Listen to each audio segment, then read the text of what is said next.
Hi everyone, welcome to my new vlog. ಹೇಗಿದ್ದೀರಾ ಎಲ್ಲರೂ? ನನ್ನ ಚಾನಲನ್ನು ಸಬ್ಸ್ಕ್ರೈಬ್ ಮಾಡಿಲ್ಲಾದರೆ ಪ್ಲೀಸ್ ಮಾಡಿ, ಮತ್ತು ಬೆಲ್ ಐಕನನ್ನು ಒತ್ತಿ. ನಾನು ಹಾಕುವ ಎಲ್ಲ ವಿಡಿಯೋಗಳು ನಿಮಗೆ ಸಿಗುತ್ತವೆ.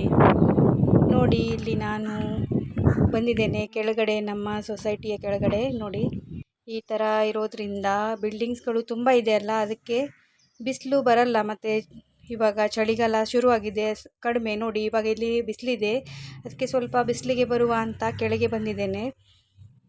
ಬಿಸಿಲು ತುಂಬ ಇಂಪಾರ್ಟೆಂಟ್ ಇರುತ್ತಲ್ಲ, ಸ್ವಲ್ಪ ಇದ್ದರೆ ನಮ್ಮ ಕೂದಲು ಒಳ್ಳೆಯದು ಮತ್ತು ಮೂಳೆಗಳಿಗೂ ಒಳ್ಳೆಯದು ಅಂತ. ಹಾಗೆ ನನ್ನ ಮಗನಿಗೂ ಕರ್ಕೊಂಡು ಬಂದಿದ್ದೇನೆ.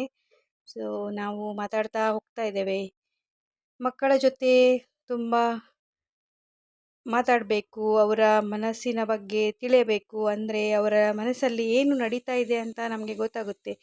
ಈ ಒಂದು ಹೈಸ್ಕೂಲು ಮತ್ತು ಅದರ ನಂತರ ಕಾಲೇಜಿಗೆ ಬರ್ತಾರಲ್ಲ, ಆವಾಗ ಅವ್ರ ಜೊತೆ ನಾವು ಫ್ರೆಂಡ್ ಥರ ಇರಬೇಕು ಅಂತ ಹೇಳ್ತಾರಲ್ಲ, ಹೌದು.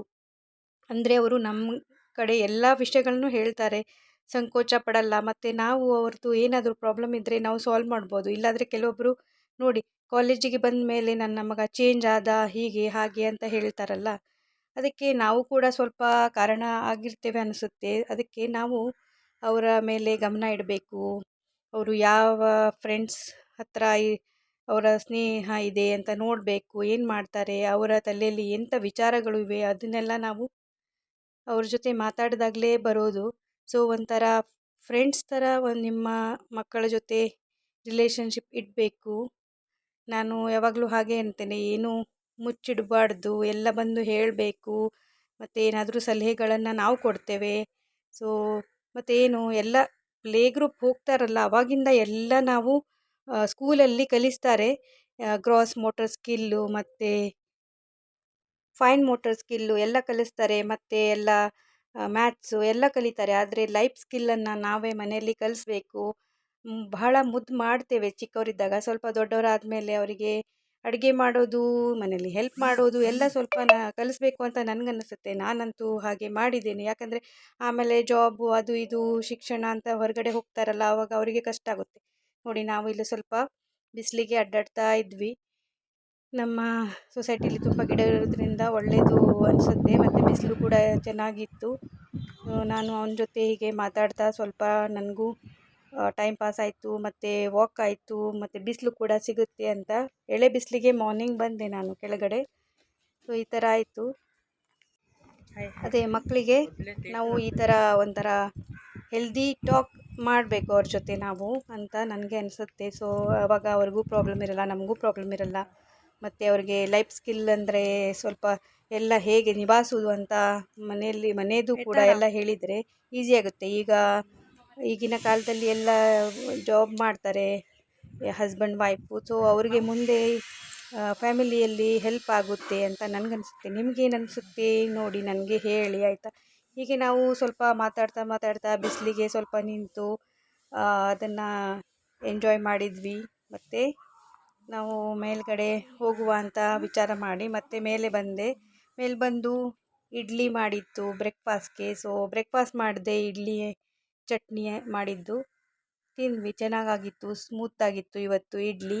ಮತ್ತು ಅದರ ನಂತರ ಮಧ್ಯಾಹ್ನ ಊಟಕ್ಕೆ ನೋಡಿ, ಇಲ್ಲಿ ನನ್ನ ಹತ್ರ ಸ್ವಲ್ಪ ಹಾಲಿತ್ತು, ಅದರದ್ದು ನಾನು ಪನ್ನೀರ್ ಮಾಡಿದ್ದೆ.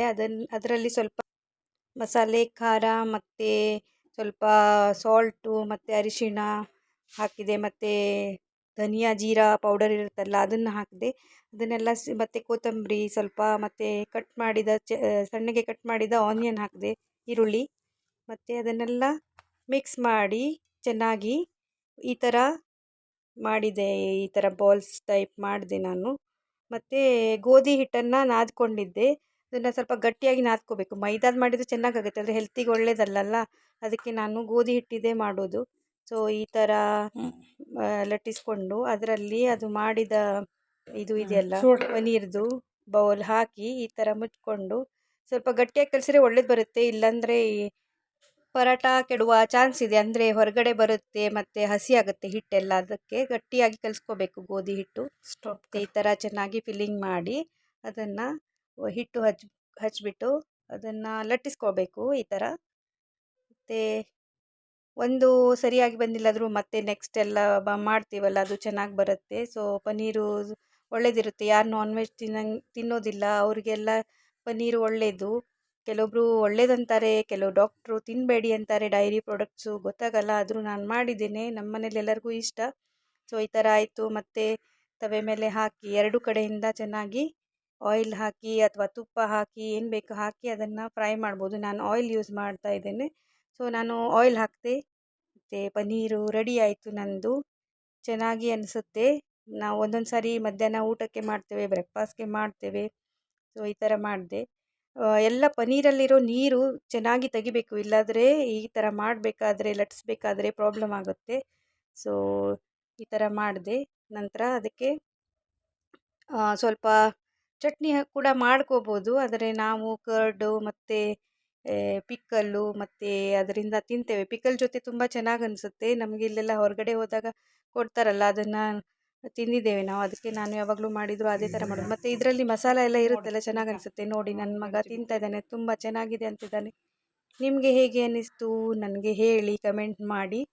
ಮತ್ತು ನೀವು ಮಾಡಿ ನೋಡಿ, ಮತ್ತು ನನಗೆ ಕಮೆಂಟ್ ಮಾಡಿ, ಸಬ್ಸ್ಕ್ರೈಬ್ ಮಾಡಿ ನೋಡಿ. ಈ ಥರ ತಿನ್ನಿ, ಈ ಥರ ಮಾಡಿ ಉಪ್ಪಿನಕಾಯಿ ಮತ್ತು ಚಟ್ನಿ ಗೊಜ್ಜು ಏನಿದೆ ಅದರ ಜೊತೆ. Thank you for watching. Stay tune. Bye bye.